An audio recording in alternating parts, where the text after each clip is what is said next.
In the mist-covered mountains, a young woman held secrets that could bring down empires, until an ancient legend from the hills showed up and changed everything mysteriously. The morning mist descended on the slopes of Pine Valley like a silver veil, enveloping the ancient pines in mystery. Emily Mitchell adjusted her wool scarf and observed the garden through the wide window of her studio, where the first children were already arriving for another day of activities. At 28, she had transformed that space into something much greater than a simple social project. Silent Canvas was more than an art studio for deaf children. It was a refuge, a place where communication flowed through hands, eyes, and the vibrant colors that leapt from the canvases. Emily smiled as she watched Aidan Cooper, just 9 years old, concentrating on his new painting.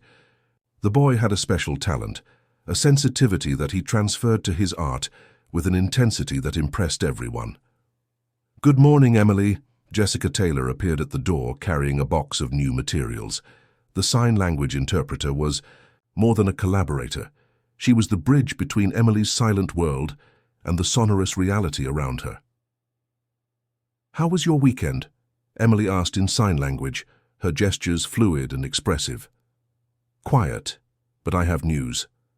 The reports from the Harrison Foundation arrived. Jessica placed the box on the table and pulled out a folder full of documents. "I need to check some numbers with you that aren't adding up." Emily frowned. For weeks, she had been noticing small inconsistencies in the financial reports from the foundation that funded the project. Materials that were listed as delivered, but never arrived. Charity events listed as held, but that no one in town remembered attending. At first, she thought they were just common administrative errors. What kind of discrepancies? Emily, signed, moving to the table where Jessica was organizing the papers. "Look here." Jessica pointed to a spreadsheet. "In March, $2,000 were approved for professional acrylic paint. Did anything arrive?" Emily shook her head. She remembered perfectly asking Jessica to buy paints with their own resources because the promised materials never arrived. She took the spreadsheet and examined it line by line. Her name appeared as the beneficiary of several purchases she had never received. "And this event here." Emily pointed to a line describing a charity dinner at the Pine Valley Country Club. "Were you invited?" "No, and I asked several people in town. Nobody knows anything about a dinner." Jessica lowered her voice, even though she knew Emily couldn't hear her. "There are more strange things. All approvals are personally signed by Richard Harrison himself." The name of the foundation's president made Emily hesitate for a moment. Richard Harrison occasionally visited the studio, always solicitous and polite, but there was something about his behavior that bothered her. He observed everything with excessive attention, asked subtle questions about her personal life, and showed an interest that went beyond simple philanthropy. At that moment, Aidan approached the table, holding his still wet canvas. The boy had painted a somber landscape, mountains shrouded in mist, and emerging from the fog, the silhouette of a dark horse, almost wild. "What a beautiful painting, Aidan. Tell me about it." Emily knelt down to the boy's height. "He comes in my dreams." Aidan signed enthusiastically. "The horse lives in the forest, but sometimes he walks through the mist. Yesterday I saw him for real near the woods." Jessica and Emily exchanged glances. Pine Valley was full of legends about mystical animals that inhabited the mountains. Stories passed down from generation to generation among the older residents, but Aidan was a practical child, not given to fantasies. "It's a very expressive painting, Aidan," Jessica said, simultaneously translating for Emily. "How about you make a series about this horse?" The boy nodded enthusiastically and returned to his easel. Emily, however, remained thoughtful, looking alternately at the painting and at the documents spread on the table. There was a growing uneasiness in her chest, a feeling that greater secrets were hiding behind those mismatched numbers. "Jessica, I need to talk to my grandmother about these inconsistencies. Grace knows the town's history better than anyone. Maybe she knows something about the Harrison family business." "Good idea. Mrs. Grace always has interesting perspectives on the people here. Jessica began organizing the documents back into the folder. Do you want me to go with you? No need, but keep these papers safe. I have a feeling we're going to need them soon. While the children continued their artistic activities, Emily observed Aidan's painting once more. The horse seemed to emerge from the mist itself, as if it were part of it, and somehow, inexplicably, that image awakened in her a distant, fragmented memory of dreams she had had in childhood. The morning advanced, but the mist persisted, dense and mysterious, enveloping Pine Valley in its silent embrace. If you found this story interesting, don't forget to subscribe to our channel and give a like. Tell us what city you're watching from, and we'll continue. Grace Mitchell's wooden house stood majestically on the hilltop, its windows facing the panoramic view of the mountains. Emily climbed the porch steps, breathing in the cold afternoon air that carried the aroma of roasting chestnuts. Her grandmother, at 74, maintained the same erect posture and perceptive gaze that had won generations of students during her 40 years of teaching. "Emily, dear," Grace opened her arms to receive her granddaughter. "I'm so glad you came to visit. I was missing you." "Grandma, I need to talk to you about something important." Emily sat in her grandmother's favorite armchair, the one from which she could see the entire town. Strange things have been happening at the studio. Grace served traditional herbal tea and settled across from her granddaughter. Over the years, they had developed their own form of communication, mixing gestures, lip reading, and an almost telepathic intuition that only existed between people who deeply loved each other. "Tell me everything, my child." Grace spoke slowly, articulating her words clearly to facilitate lip reading. Emily explained about the irregularities in the Harrison Foundation reports, the materials that never arrived, the phantom events, and the signatures always from Richard. Harrison. With each detail, she saw her grandmother's expression becoming more serious, more concerned. "Grandma, do you know the history of the Harrison family well? Have they always been from this region?" Grace sighed deeply and stood up, heading to a tall bookshelf filled with books and notebooks. She pulled out an ornate wooden box and brought it to the center table. "Emily, there are things I never told you because I didn't see the need, but maybe now is the time." Grace opened the box, revealing old notebooks, yellowed newspaper clippings, and black and white photographs. "This box holds the memory of Pine Valley, memories that many would prefer to forget." Emily examined the documents with growing curiosity.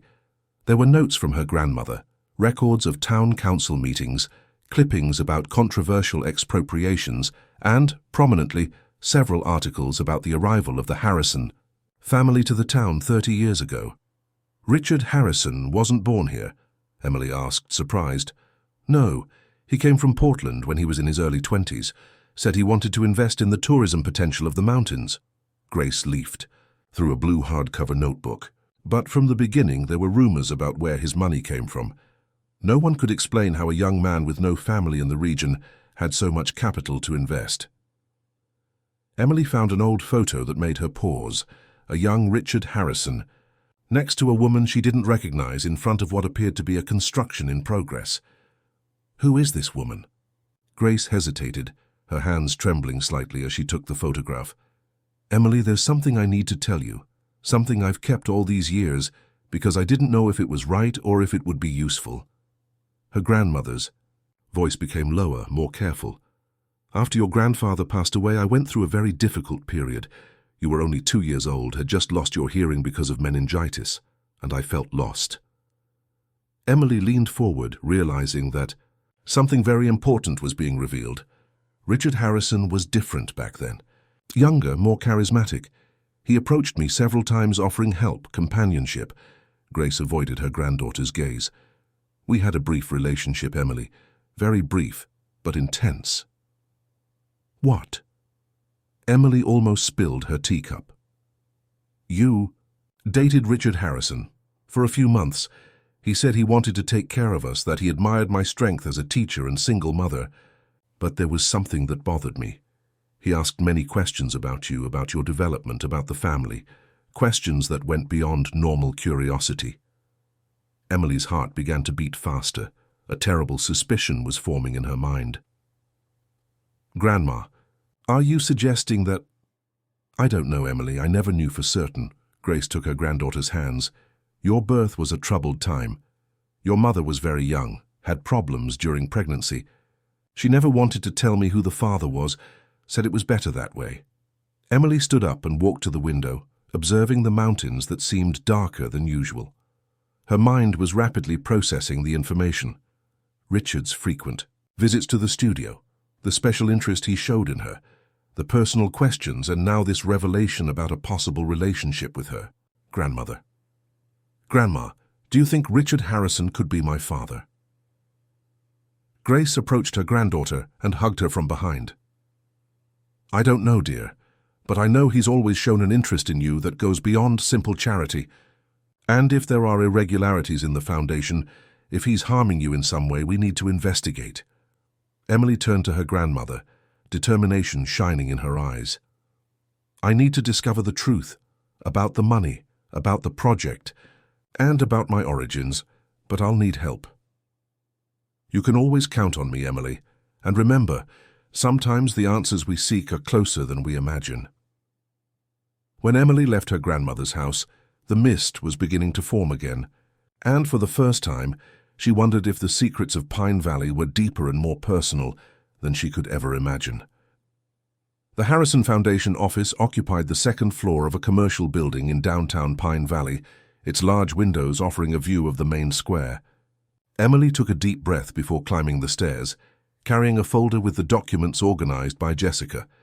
She had decided to directly confront the irregularities, but diplomatically.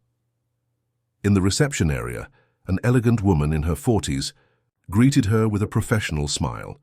Sarah Jenkins, according to the nameplate on the desk, had been the Foundation's executive secretary for more than a decade. "Good morning, Miss Emily. How can I help you?" Sarah spoke clearly, facilitating lip reading. "Good morning. I'd like to clarify some issues regarding the Silent Canvas project reports." Emily placed the folder on the counter. "There are some discrepancies I need to resolve." Sarah quickly examined the documents, and Emily noticed a subtle change in her expression. The secretary's eyes became more cautious, more alert. "I understand your concern, but these issues need to be addressed directly with Mr. Harrison. He's not here at the moment, but I can schedule a meeting." "When will he be available?" "He traveled to Portland yesterday. He should return only next week." Sarah hesitated, looking around as if checking if they were being observed. "But maybe you could stop by tomorrow afternoon, around 5 o'clock. There was something in Sarah's tone that suggested more than her words expressed. Emily realized that the secretary wanted to tell her something, but not at that moment, not in that place. "Of course, I'll be here tomorrow at 5. The next day, Emily arrived punctually at the office.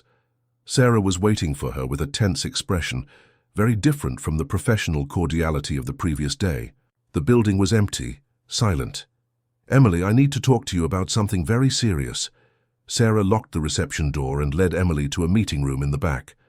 "What I'm going to show you may completely change your perception of the Foundation and Mr. Harrison." Sarah opened an electronic file on her computer, revealing folders organized by names. One of them had Emily's name prominently displayed. "For years I've been observing questionable practices here, not just misappropriation of funds, but something much more serious." Sarah clicked on Emily's folder, showing documents and photographs. "Mr. Harrison has kept detailed files on you since your adolescence." Emily felt a chill in her stomach as she saw photos of herself leaving school, entering the studio, walking around town. There were also copies of her medical records, her school grades, even records of her bank accounts. Why? Why would he do that? At first, I thought it was just excessive zeal with the Foundation's beneficiaries. But over time, I realized it was something personal. He talks about you in a different way, as if you were family. Sarah showed internal emails where Richard referred to Emily as our special protégé and instructed that all her requests be addressed as a priority regardless of the budget. There's more. Sarah opened another folder. He also monitors other people in town, council members, journalists, teachers, anyone he considers a potential threat to his business. What kind of threat? Richard isn't just a philanthropist, Emily. He has very lucrative real estate businesses here in the region, facilitated expropriations, quickly approved environmental licenses, partnerships with outside construction companies. Sarah lowered her voice, and he uses the foundation to launder money from these ventures. Emily leaned back in her chair, processing the information. The pieces of a complex puzzle were beginning to fit together. Sarah, why are you telling me this? You've worked for him for years. Because I have children, Emily. I have 2 children your age, and I can no longer pretend that I don't see what's happening here. Sarah's eyes filled with tears. And because I realized that you're investigating on your own. If you continue alone, you could put yourself in danger. Sarah handed Emily a flash drive and a manila envelope. Here are copies of everything: emails, bank transfers, suspicious contracts, and also your personal files. But Emily, be very careful. Richard has influential contacts in town and wouldn't hesitate to use his power to protect himself. And you? What will happen to you when he finds out? I've already submitted my resignation letter. I'll say I found another job in Ashland. Sarah took Emily's hands. But you need to know there are rumors that Richard is planning to expand his developments, and the land where your studio is located is in his area of interest. Emily left the office with her heart racing and her mind buzzing with questions. The flash drive and envelope burned in her hands, like evidence of a truth she was just beginning to understand. As she walked through the streets of Pine Valley, she noticed a dark car that seemed to be following her at a distance. When she stopped to check, the vehicle disappeared down a side street. Paranoia or intuition? She wasn't sure, but a certainty was forming in her mind. Richard Harrison's secrets were deeper and more dangerous than she had ever imagined. The mist was beginning to descend again over the town, as if wanting to hide truths that were about to come to light. Jessica found Emily in the studio the next morning, visibly shaken and with deep circles under her eyes. The children hadn't arrived yet, and the space was immersed in the typical morning silence of Pine Valley. "Emily, are you okay? You look like you didn't sleep." Jessica placed her hands on her friend's shoulders, concerned. "Jessica, I need to show you something. But first, did you notice if anyone has been watching the studio, or if there was any strange movement last night?" "Not that I've seen. Why? Did something happen?" Emily led Jessica to the small kitchen of the studio and closed the door. She placed the flash drive and the envelope on the table as if they were pieces of a dangerous puzzle. "What Sarah Jenkins showed me goes far beyond financial irregularities. Richard Harrison has been monitoring me for years. He has files on me, photographs, personal documents." Jessica turned pale as Emily explained everything she had discovered at the foundation office. When she mentioned that the studio's land could be in the crosshairs of Richard's real estate business, Jessica stood up abruptly. "Emily, this is very serious. We need to go to the police immediately. It's not that simple. Sarah said he has influential contacts in town. And besides..." Emily hesitated. "There's the possibility that he could be my biological father. How do I go to the police to accuse someone who might be my family?" At that moment, someone knocked on the studio door. Jessica went to answer and returned accompanied by a young man, tall and thin, with glasses and a nervous expression. "Emily, this is Nathan Burke. He says he needs to talk to you urgently about Richard Harrison." Nathan looked around the studio as if checking if they were being observed.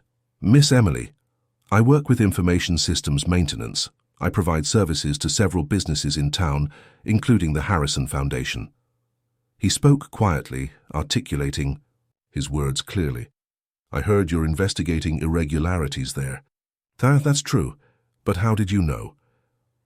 "Sarah Jenkins contacted me yesterday, said you needed to know about the monitoring systems that Richard forced me to install." Nathan took a tablet from his backpack.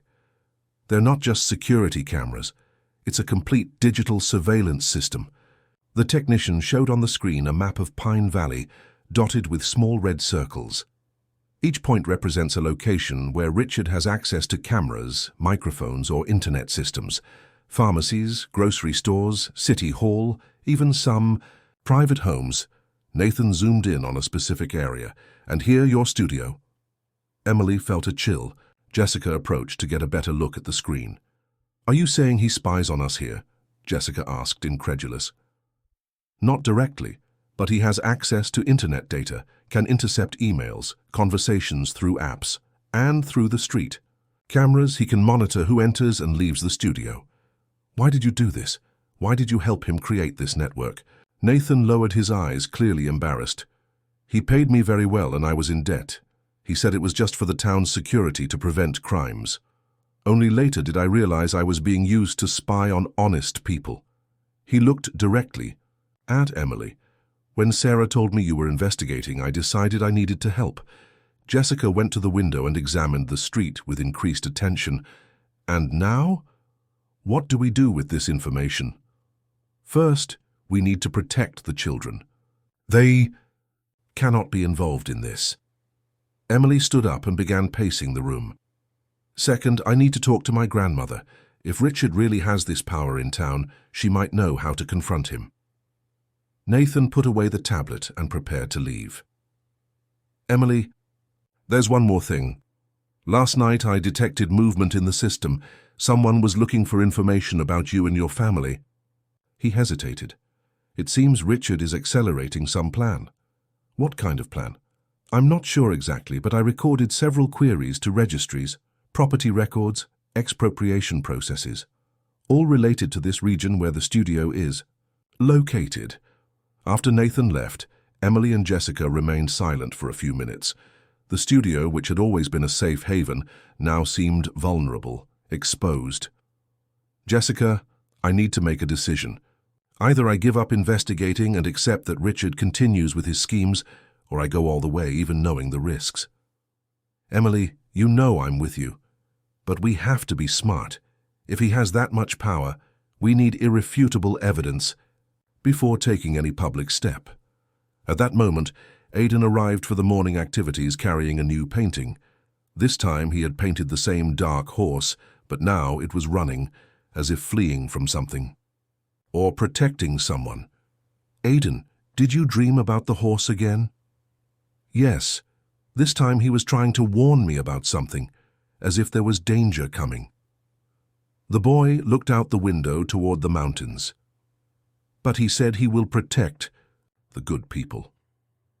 Emily looked at Jessica, both thinking the same thing. Sometimes children capture truths that adults take time to understand, and perhaps Aidan was seeing beyond what any of them could perceive. The morning advanced, but the feeling that something definitive was about to happen hung in the air like the constant mist of the mountains. If you found this story interesting, don't forget to subscribe to our channel and give a like. Tell us what city you're watching from and we'll continue. Grace was in the kitchen preparing homemade bread when Emily arrived, carrying a bag with all the collected documents. The aroma of cinnamon and brown sugar perfumed the house, creating a welcoming contrast to the tension Emily felt. "Grandma, I discovered things you need to know." Emily placed the bag on the kitchen table, "about Richard Harrison and about me." Grace dried her hands on her apron and sat next to her granddaughter. Her face revealed a deep concern, as if she already knew that moment would come. "Grandma, Richard has been monitoring me for years. He has files on my life, photographs, documents, and it's not just me. He spies on half the town." Emily showed the evidence provided by Sarah and the information about the surveillance system revealed by Nathan. With each document, she saw her grandmother's expression becoming more grave. "Emily, there's something I need to tell you. Something I've kept all these years because I thought it was better that way." Grace stood up and went to get a different box, smaller, kept in the back of the cabinet. "After our conversation yesterday, I couldn't stop thinking." The new box contained letters, few but carefully preserved. Grace removed one of them, with masculine handwriting, dated almost 30 years ago. This letter arrived 2 weeks after your mother's birth. Grace handed the paper to Emily. It was from Richard. Emily read the letter with her heart racing. In it, Richard declared himself willing to assume his responsibilities and asked to meet the child who may carry his blood. He talked about building a future together and protecting the family they might have formed. Grandma, does this mean that he knew about the possibility of being your father from the beginning? Grace sat down again. But your mother refused to have any contact with him. She said she didn't want you to grow up under the influence of a man she didn't trust. Why didn't she trust him? Because even back then there were rumors about his business dealings, land bought at very low prices, families who voluntarily sold their properties after suffering mysterious pressures. Grace took other letters. From the box. Your mother intuited something that I, in love, couldn't see. Emily stood up and walked to the window, observing the mountains that seemed to hold so many secrets. Her mind was buzzing with the implications of that revelation. So he always knew I could be his daughter. That's why the interest, the monitoring, the special protection. I believe so. And now that you're investigating his activities, he must be desperate to control the situation. At that moment, Emily's phone vibrated. It was a message from an unknown number. We need to talk. Tonight at 7 p.m., Pine Ridge Lookout. Come alone. R.H. Emily showed the message to her grandmother, who turned pale. Emily, don't go. That place is isolated, dangerous.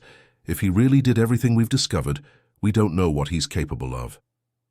But Grandma, it might be my only chance to get direct answers, to know if he's really my father and why he did all this. And if it's a trap, if he wants to intimidate you or worse? Emily thought for a few moments, weighing the risks and possibilities. I'll leave copies of everything with Jessica, and I'll tell Nathan to monitor his systems tonight. If anything happens to me, at least you have the evidence. Grace hugged her granddaughter tightly. Emily, whatever the truth about your origins, you are my granddaughter, the child of my heart. Don't let anything or anyone change that. To know, Grandma, and that's why I need to go. I can't live with these doubts forever. As she left her grandmother's house, Emily stopped by the studio to leave copies of the documents with Jessica. She found Aidan finishing his latest painting. This time, the dark horse was standing on a mountaintop, watching something in the distance, like a guardian. Aidan, tell me about this drawing. The horse is watching. He knows something important. What's going to happen tonight? The boy looked directly at Emily, but he also knows he will protect those who need to be protected. Jessica, who was observing the conversation, approached Emily. You're really going to meet him, aren't you? Need to, Jessica, but I trust you to protect the children and keep the evidence safe. Emily, keep your cell phone on at all times, and if you don't show up tomorrow morning, I'm going straight to the police, regardless of who Richard knows. As she prepared for the meeting, Emily felt a mixture of fear and determination. She was going to finally discover the whole truth about her origins and about Richard Harrison's plans. But she also knew that after that night, nothing would ever be the same. The mist was beginning to form in the mountains, and somewhere in the woods, a dark horse moved silently among the pines, as if knowing that its moment to act was approaching. The Pine Ridge Lookout stood at the highest point of the mountains, offering a panoramic view of Pine Valley that extended to the distant mountains. It was a place of impressive beauty during the day, but at night it transformed into a lonely and imposing space, where only the wind and the silence of the century-old trees kept company. Emily arrived punctually at 7 o'clock, driving along the winding road that led to the lookout. The mist was denser than usual, creating a ghostly veil over the landscape. Richard Harrison was already waiting for her, leaning on the stone wall, observing the valley below. In his early 50s, he maintained the elegant posture and imposing bearing that had always characterized him. But Emily noticed something different in his expression, a tension, a concern she had never seen before. Emily, thank you for coming. He turned to greet her, but maintained a respectful distance. I know you must be confused, perhaps afraid. I'm here because I need answers, Richard. Answers about the Foundation's money, about the surveillance and about my family. Richard sighed deeply, as if that moment was inevitable and, at the same time, feared. You discovered much more than I expected. Sarah told me about your meeting. He walked a few steps along the wall. I always knew that one day I would have to explain everything. Then start explaining. Are you my father? The direct question made Richard stop. He looked into her eyes, and for the first time, Emily saw vulnerability in his expression. Yes, Emily. You are my daughter. His voice trembled slightly. When your mother became pregnant, I wanted to take responsibility, wanted to be part of your life, but she refused. Why did she refuse? Why didn't she want you to be my father? Because she discovered some things about my business, things that weren't completely legal. Richard approached a few steps. Emily, everything I did was to build a better future for this town, for you. Emily took from her bag the folder with the documents provided by Sarah. Better future. You call spying on people, diverting money from social projects, pressuring families to sell their land a better future? You don't understand the complexity of business, Emily. Sometimes we need to make difficult decisions for the greater good. And the surveillance on me, the files, the photographs, was that also for the greater good? Richard lowered his head, clearly embarrassed. I wanted to protect you. I wanted to make sure you were well, that you had everything you needed. He turned to her with pleading eyes. Emily, you're all that's left of my family. I never married, never had other children. You are my only daughter. But you never tried to approach me as a father.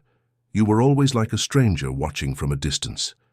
Because your mother forbade me. And later, when she passed away, you were a teenager, had your own life. I thought it would be better to support you discreetly through the foundation. Emily walked to the edge of the lookout, observing the mist that was thickening in the valley. And now? What do you plan to do with the studio's land? Sarah said you have expropriation plans. Richard's expression changed, becoming more defensive. Emily, the region needs to develop. Tourism can bring prosperity to everyone. The studio can be relocated to a larger, better space. Without consulting me, without consulting the children who depend on that place, I was going to talk to you, explain the benefits. Lies. Emily turned abruptly to him. You were going to use your power to force the situation, as you always did. As you did with other families in town. The discussion intensified. Richard tried to justify his methods, claiming they were necessary for progress. Emily accused him of corruption and abuse of power. The emotional tension increased with each word. You may be my biological father, but you were never my real father. A real father wouldn't spy on his daughter, wouldn't manipulate her life, wouldn't destroy her work. Emily, you're exaggerating. I always wanted the best for you. The best for you, Richard, not for me. In a moment of frustration and desperation, Richard tried to grab the documents from Emily's hands. She resisted, and the physical confrontation intensified.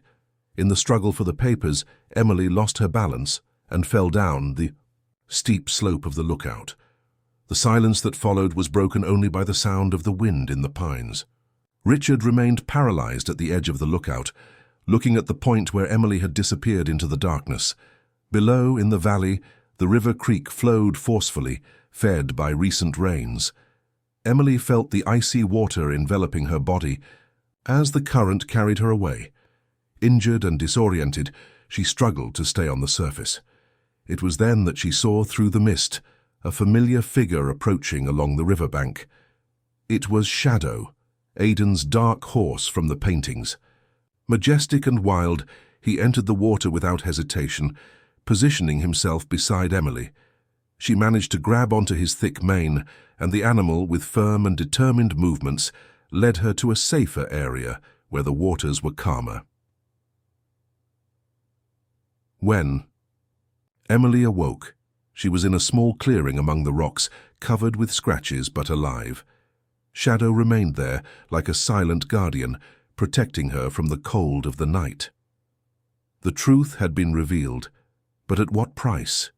And now, what? Would she do with everything she had discovered about her origin and about the man who was her father? The first ray of sunlight pierced the morning mist when the fisherman found Emily on the bank of River Creek. She was conscious, but visibly shaken, with superficial injuries and signs of hypothermia. The rescue team arrived quickly, alerted by Jessica, who had spent the entire night trying to contact her. At the Pine Valley Hospital, Jessica, Grace, and Sarah took turns at Emily's bedside as she received the necessary medical care. When she was finally able to speak, her first concern was for the children at the studio. "Are the children safe?" were her first words to Jessica. "They're all fine. Aidan made a new painting this morning. This time the horse is bringing someone back home." Jessica held her friend's hand. "Emily, what happened at the lookout?" Emily told them everything. The confirmation that Richard was her father, the justifications he tried to give for his actions, the confrontation, and finally, the rescue by Shadow. Jessica and Grace listened in silence, processing each revelation. "And now, dear?" Grace asked, stroking her granddaughter's hair. "What do you plan to do with all this?" "I don't know, Grandma. Part of me wants to expose everything publicly, show the town who Richard really is. But another part hesitates because he is my father." Sarah, who had remained silent, approached the bed. "Emily, may I suggest something? I have a proposal that might resolve the situation without completely destroying anyone's life." "What proposal?" "Richard came to see me this morning. He's desperate, full of remorse for what happened last night." Sarah took an envelope from her pocket. "He wrote a letter for you, and also prepared a formal proposal." Emily opened the letter with still trembling hands. Richard's handwriting was less firm than usual, revealing his emotional disturbance. "Emily, my daughter, what happened last night was the worst moment of my life. I almost lost the only person who really matters to me because of my arrogance and questionable methods. You were right about everything. I was an absent father, a corrupt businessman, and a man who used his power abusively. I cannot undo what I did, but I can try to repair it. Attached to this letter, you will find the transfer of the studio property to your name at no cost. Also included is a donation of $2 million for the Silent Canvas project, with no conditions, no monitoring. I will leave Pine Valley, Emily. I will step away from business here and allow you to live your life without my interference. It's the least I can do. If one day you want to know me as a father, I will be available. But I will no longer force my presence in your life. With love and regret, Richard Harrison." Emily finished reading the letter with tears in her eyes. Jessica and Grace waited for her reaction. "Is he offering all this to buy my silence?" "I don't think that's it," Sarah replied. "I've known Richard for many years. I've never seen him so shaken, so genuinely remorseful. I believe he finally understood the dimension of what he did. But what about the other people he harmed? The families who lost their land, the citizens who were spied on? That's the dilemma, isn't it?" Jessica sat on the edge of the bed. "You can accept his proposal and secure the future of the studio, or you can expose everything and seek justice for all those who were harmed." Grace took her granddaughter's hands. "Emily, you don't need to decide now, but remember one thing. Sometimes true justice doesn't come from punishment, but from reparation and genuine change." At that moment, Nathan Burke arrived at the hospital, carrying his laptop. "Emily, I need to show you something." He opened the computer and showed a screen with financial data. "This morning, Richard deactivated the entire surveillance system in town, all unauthorized cameras, all monitoring systems, and more. He made transfers to all the families who were harmed by his expropriations in the last 5 years. He did that without me giving an answer. It seems so. It's as if he's trying to repair the damage regardless of your decision." Emily closed her eyes and breathed deeply. The decision she would make would affect not only her life, but that of many people in town. "I want to speak with him personally before deciding anything." "Emily, are you sure?" Jessica asked, concerned. "I am. But this time, it will be here, at the hospital with you present. I want to understand if his remorse is genuine or just a strategy." Sarah offered to make the contact, and an hour later, Richard Harrison entered the hospital room. He seemed to have aged years in a single night. His eyes were red and his hands trembled slightly. "Emily, how are you? Did the doctors say you'll be all right?" "I'll be fine physically. Emotionally, I'm still processing everything." Emily observed him carefully. "I read your letter and heard about the transfers you made. Why?" "Because you showed me who I've become, and I didn't like what I saw." Richard sat in a chair distant from the bed. "Emily, I lost your mother because of my arrogance. I almost lost you the same way. I can't live anymore knowing I caused so much suffering. And what do you plan to do now?" "I'll fulfill what I promised in the letter. I'll step away from business in Pine Valley. I'll move to Portland, but before that I want to make one last request." "What request?" "Give me the chance to know you as a father.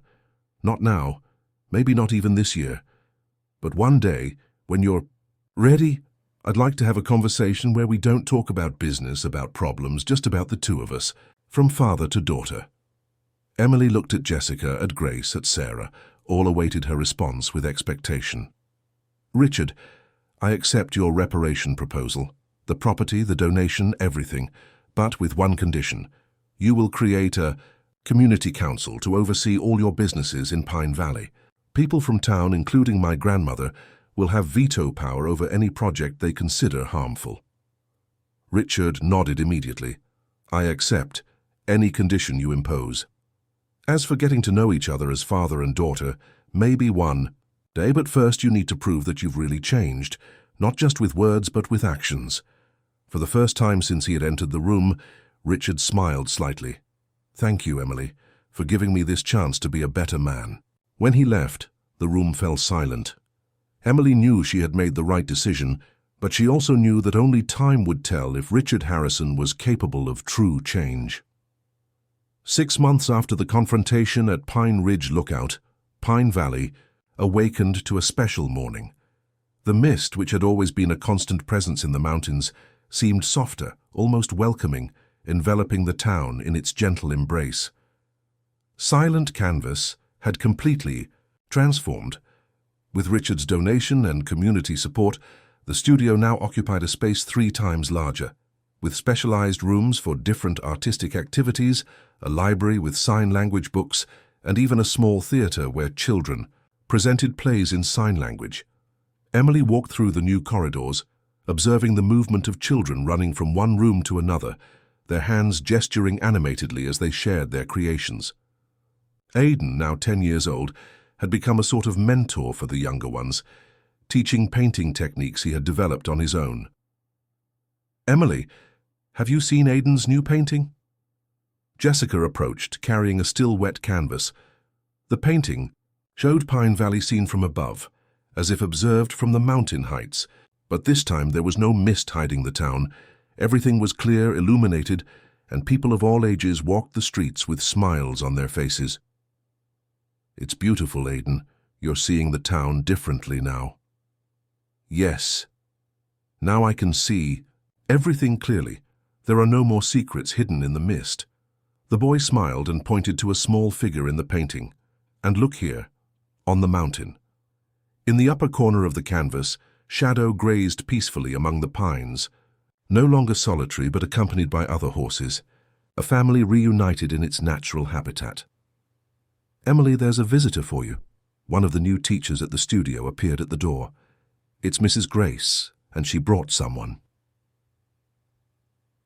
In the main office, Emily found her grandmother accompanied by an elegant woman whom she didn't immediately recognize. "Emily, I want to introduce you to Catherine Harrison." Grace spoke with a mysterious smile. The woman approached, extending her hand. "I'm Richard's sister. I came from Portland especially to meet you." Emily was surprised. Richard had never mentioned having a sister. "He didn't tell me about you."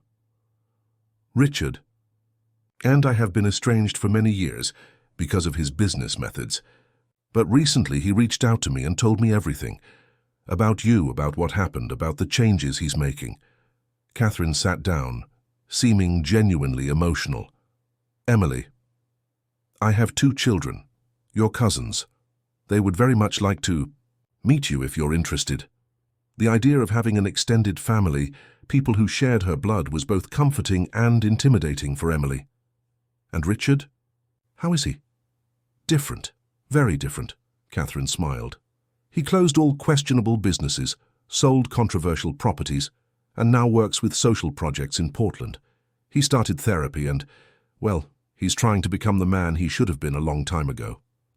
At that moment, Sarah entered the office carrying a folder. Emily, the report from the First Community Council has arrived. She seemed satisfied. All decisions were approved unanimously.